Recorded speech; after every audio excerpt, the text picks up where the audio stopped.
Alright guys, we're back, and this is our part 3 to our Winchester 270 series with the GRT tool. Here's what we came up with on our 3 loads.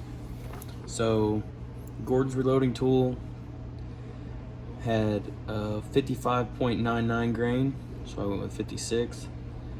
57.81 grain, so we're going with 57.8, and a 59.47, which we're going with 59.5. This will probably be the last video we have on the tool for now, just to see if it works. Hopefully we can get a good load out of this, and not gonna say that this is the last video for the 270 though. I'm not wondering if we're gonna have to probably do some seating depth tests with these bullets. They're seated pretty far back in the case, and when I looked at my nozzler bullets, I still have a couple loaded with some nozzler ballistic tip. They're seated out a lot further, so I'm not wondering if that's probably something we'll have to play with to get this to shoot a little bit better, but hopefully the charges will show us a good standard deviation, extreme spread, and if the group's still crap, we can play with seating depth. So we're going to go ahead and get started here. 56 grains.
I do want to mention that we did have a slight problem in the last video. I didn't say anything, but I had some pretty hard bolt closes on this brass, and so I grabbed some of the old ones that I had in my container here, and I checked some of the fire formed ones, and our shoulder bump was way out. I don't know if it was because I had used this die on a different press before. It was still a rock chunker press, but I don't know if that's what it was. But what ended up happening is we were actually too far forward on our shoulder, and our fireform cases were a lot further bumped back from the fireform into the chamber. So I ended up making an adjustment, and I went back through all the brass that I had and resized all of them, bumped the shoulder back. It was probably out about 5 thousandths. 5 thousandths too far. That's why I was getting some hard bolt closes on them. So that is one change that I did make to these, but it shouldn't make much of a difference.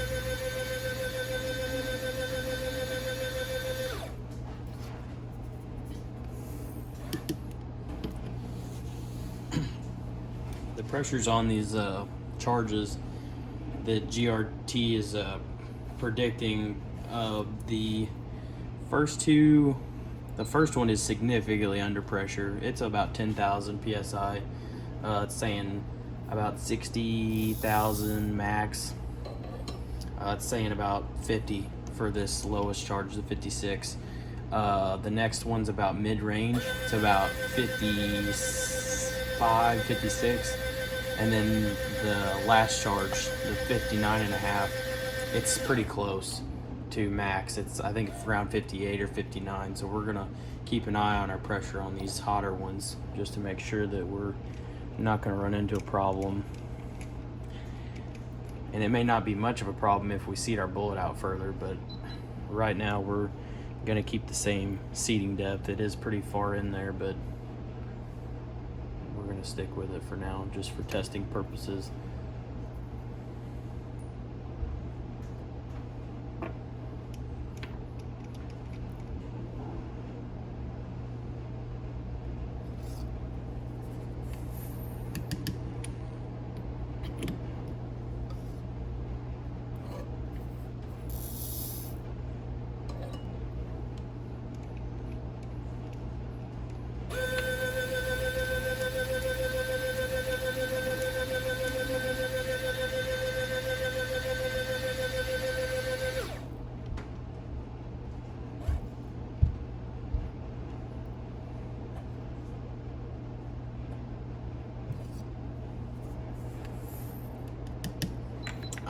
Man, I didn't move it, so now I gotta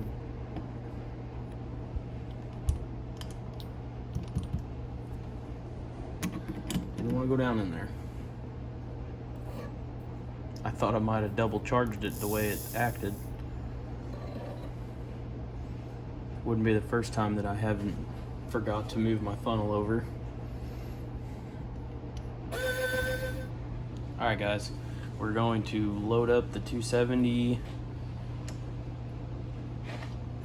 Winchester here. I did run into a small snag. I had to vibrate the 59.5 grain charges down. They were pretty far up into the neck. I'll put a picture up on the screen here. And I vibrated them down. Now they're below the neck, so hopefully we won't have any like really compressed charges here. I'm not a big fan of compressed charges, especially with something that's got this much powder in it. So always got to be careful. Don't want to blow the gun up or anything. So let's get started on our seating depth. Measurements here.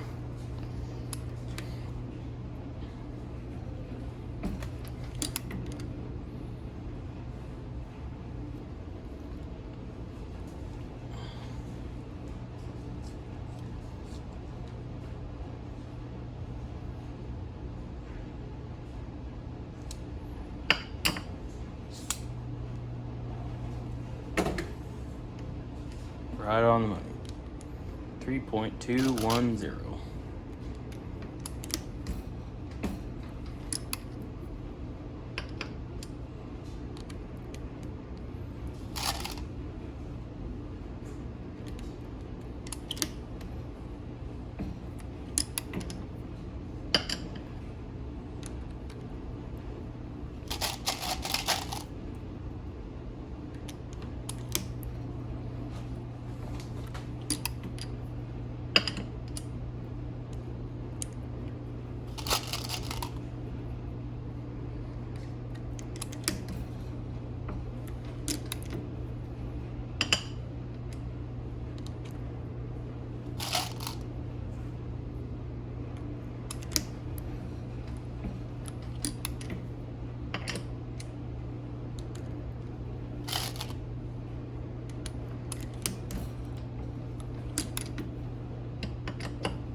This is the 57.8 grain charge.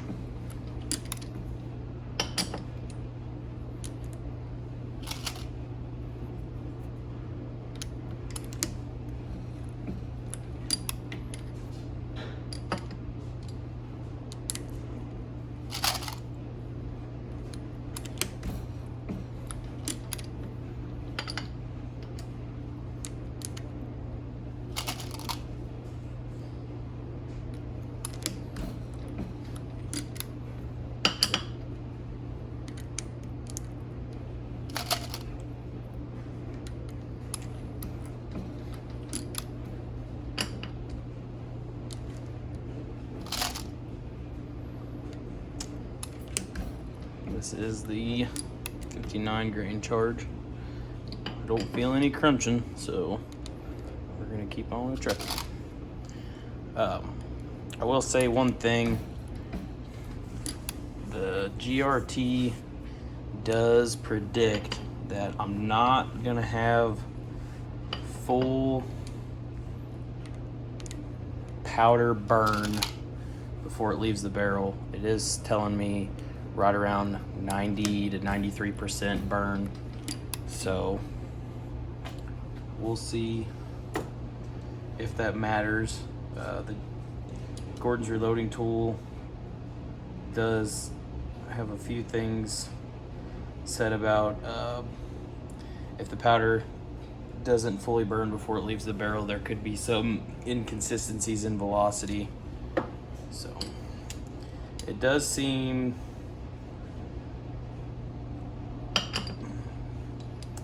that some of our charges may have grown. Well, and it just may be a bullet. These were seconds. These 130 grain SSTs, I actually think. So here's the heaviest charge right there, 3.209. I wondered if maybe this bullet's just not a hair longer, because it's reading a whole 10 thousandths more. We'll push it in there a little bit further.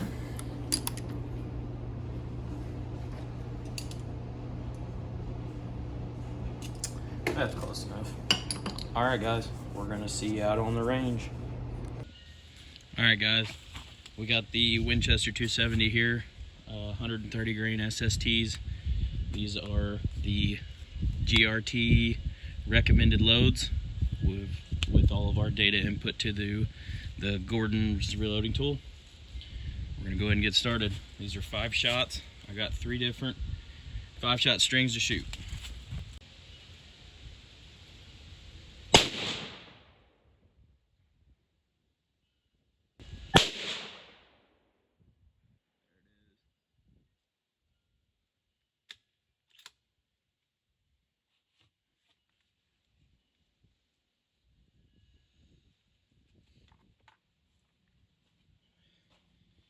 This thing plays hell on the magneto speed. It does not like to stay on here. That's for sure.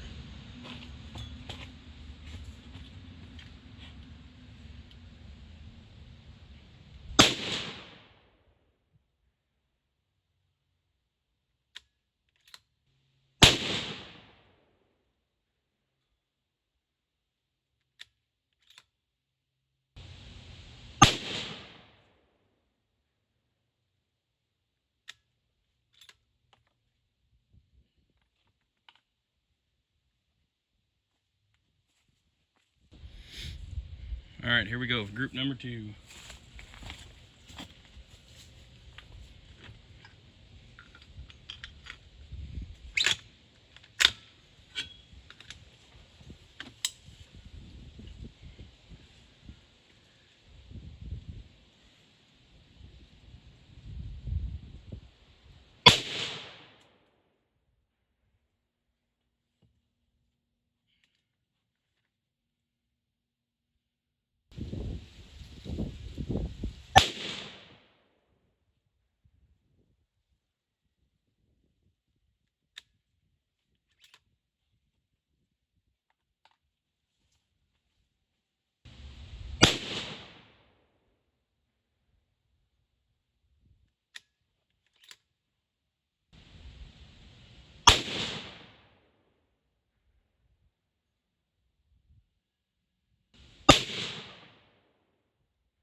All right, guys.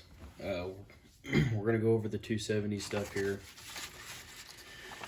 I want to start off by saying that on one of the GRT demonstration videos on YouTube, they did say that 70% of the nodes that the tool gives you will work effectively. The other 30% will not, whether that's due to pressure or just bad inputs, outputs, whatever. They just said 30% are just not going to work. So 70%, that's to me, that's a pretty good rate. So if you pick a couple like we did here and you try them out, I'd say you're bound to find a good one. So here's our data right here. I did mess up with the magneto speed. I had some issues.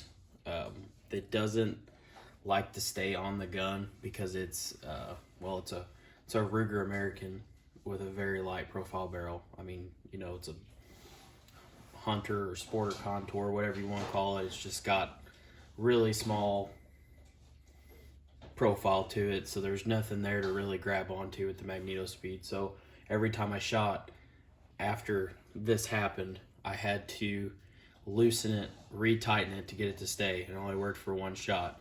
I found that out right here because I tried shooting multiple shots. I didn't get the first shot, got the second shot. The third shot ended up being like 4,000 feet per second. I knew that wasn't right. So anyway, it looks like our best SD and ES would actually be on this very first group here. I know we're missing 2 shots out of it, but from top to bottom right here from the data we got was 2769. That one's low, but 2871, 2877. You come down here, 2918, 2951, 2909, 2940, 2920. They were kind of just all over the place. I think this one may be our best bet right here. That one may be our ticket. As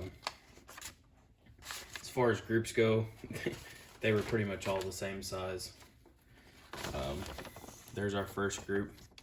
I did have my first impact all the way up here, and instead of it really being off paper, I adjusted my point of aim to down here.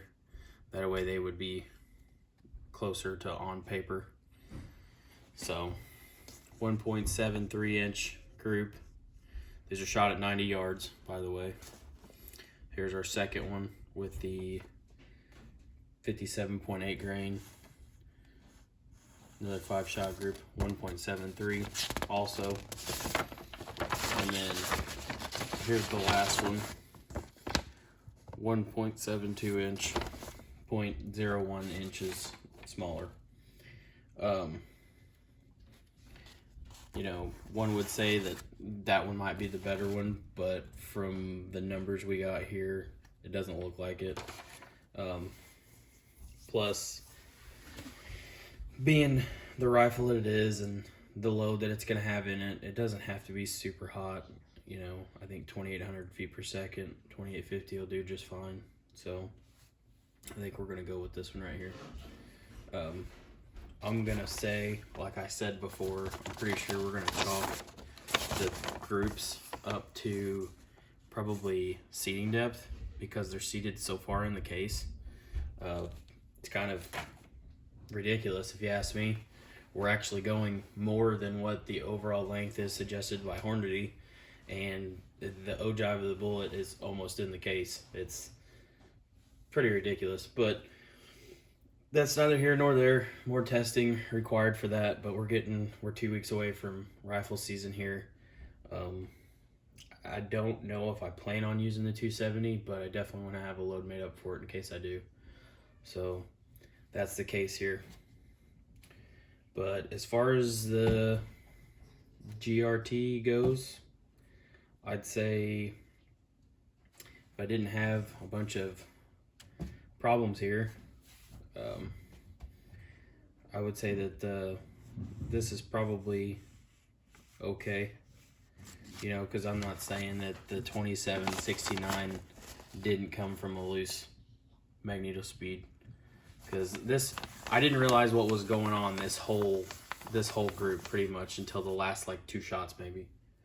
That it was coming that loose. I thought I had it pretty tight because I checked it before I shot the first time. And I didn't even have it plugged in on the first shot, so that's why we missed that one. So, but all of these, I had to retighten it after every shot. So, yep, that's all we got on this. But like I said, as far as the GRT tool, the Gordon's reloading tool goes, I would say with the data we got here, that the first one would be considered a node, maybe. The second one's okay. I mean, for hunting purposes, it'll work. But, you know, definitely like to see smaller standard deviations and extreme spread. I know the tool was saying something about the burn rate of the powder, which 4831 is a pretty slow powder, you know, but then again, we're shooting a long action, so it should be all right to use it, and which it is.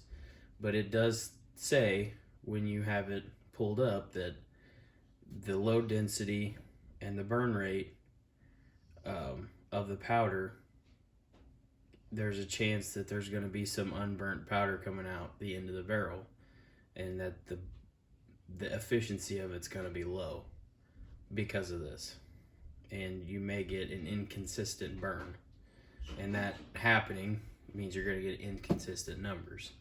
So it might contribute to this. The whole reason why I have this powder was actually because that was supposedly the most accurate powder tested by Nosler. When I first got the very first bullet I ever loaded in this thing was the Nosler 130 grain hunting ballistic tips, and went to Nosler's website, got the data straight off there, and it was tried and true data. I mean, I loaded up, this was 3/4 inch gun straight out of the box with Nosler's load in it. So never questioned it, never thought twice about it, was just like, let's go. So hunted with it a couple years and never bought any more bullets, because, you know, you don't usually shoot a lot of your hunting ammo. And well, now I'm in the predicament where I'm out and can't find any, so that's why we're doing this. But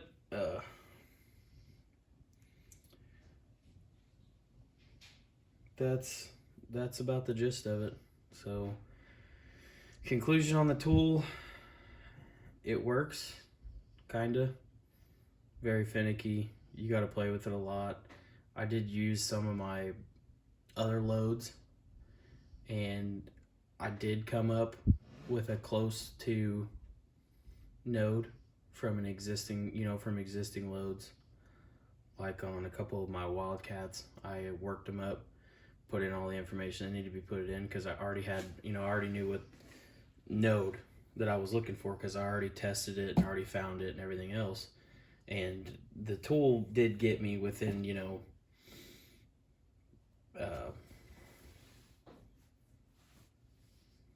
a couple hundredths of a grain. So I would say that's pretty close. Some of them were actually almost spot on, but I think it's just one of those things you're gonna have to get used to. You're gonna have to fiddle around with it if you're gonna want to use it. So I'm curious to try it again. I got a 6-dasher barrel that I'm gonna put on my match rifle for next season. Gonna probably try to use the tool with that just to see if we can find anything on But I think a lot of inconsistencies come from the powder you're using and the data you put into it. Those are the biggest issues. Because if you got a powder that's not a very good candidate for the cartridge you're using, you know, an inefficient burn rate, you know, not burn rate, but an inefficient burn that causes, you know, a mix-up of numbers. It doesn't always, you know, burn the same every time, so you're not getting consistency. And when you don't have consistency, you kind of, you know, the tool has a hard time of predicting what's going to happen if it's not consistent. So that's why I think sometimes, you know, when the tool tells you that up front, if it doesn't think that, you know, it's going to work, because it's, you know, programmed that way to tell you, hey, the pressure is going to be too low, the pressure is going to be too high, burn rate's not going to be right. I mean, multitude of things. You just got to pay attention, and you just got to play with it. That's the only thing I can tell you. I spent hours with this thing, putting in multiple loads, multiple powders, just going through, you know. The best thing to do is just try to match up a load that you've already found, put all of your data into it, and see if you can get it to line up. Because if it comes close, like the couple I had, it's got to be somewhere, right? You know. So that's my take on it. You know, everybody's opinion is different. This is just mine. Just figured I could share it with everybody. I did shoot my wife's 243, getting the load worked up for that. There's the 25 GPC that I shot at the same time. So, all right, guys, we'll talk to you later. Thanks for watching.